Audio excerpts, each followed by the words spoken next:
அடுத்தபடியா பார்த்தீங்கன்னா கங்கனார்த்தி பூஜை. கங்கணம் ஏன் கட்டணும் தெரியுமா? எதுமா?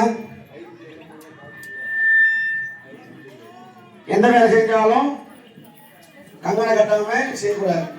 அது ஒன்று. முதல்ல கங்கணம் கட்டுறது யார் தெரியுமா? மனுஷன் தான். அதுவும் சாதாரண மனுஷன் கிடையாது, ஈஸ்வர பட்டம் வாங்கின ஒரு மனுஷன். யூபிக்க முடியுதா? ஒருத்தந்தான் ஈஸ்வர பட்டம் வாங்க. ராமரேஸ்வரன் மிக உயர்ந்த மனிதன், திறமசாலி, வீரசாலி, எல்லாத்திலும் உயர்ந்தவன் தான். அந்த ராமரேஸ்வரன் வந்து நம்முடைய அந்தப்புறத்துக்கு போவார். ராஜாங்கனாலே ஒரு அந்தப்புறம் கண்டாயிருக்கும்.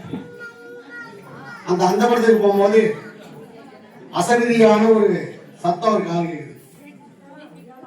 ராமேஸ்வரா நின்னு. அசரீதினா நம்ம போயிட்டே இருப்போம், அங்க ஒரு கோயில் இருக்கும், சாமி கும்பிட்டு போ நம்மள தூண்டுதல் உண்டாக்கும் மனசு, அதுதான் அசரீதி. அந்த அசரீதி சவுண்ட் கேட்ட உடனே என்ன வேணும் சொல்லுன்னு கேக்குற.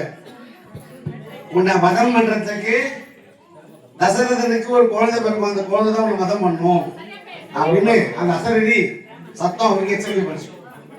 சரி, குழந்தை பிறக்கணும்னா முதல்ல என்ன ஆகணும்? கல்யாணம் ஆகும். தசரத மகாராஜனுக்கு கல்யாணமே ஆகல. அப்ப அந்த அந்தரபுரத்தாண்ட இருந்த மஞ்சள் செடியை பிடிங்கி அவனுக்கு கல்யாணம் ஆனதானா ஒரு குழந்தை பிறக்கும், அந்த குழந்தை பிறந்தாதானே எனக்கு கொள்ளும் அப்படி சொல்லிட்டு அந்த மஞ்சள் செடியை பிடி கையில சுத்தி அவனுக்கு எப்படி கல்யாணம் நான் பாக்குறேன்னு சொல்லிட்டு கரகோஷத்தை வைப்பினார். அதுதான் முதல் கங்கணம் கட்டின கை ராமரேஸ்வரன்.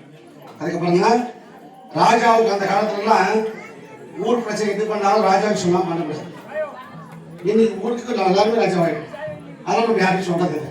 அந்த ராஜாவுக்கு மரியாதை நிமித்தமாக தான் அந்த கங்கனாப்தியை நம்ம செய்விக்கிறோம்.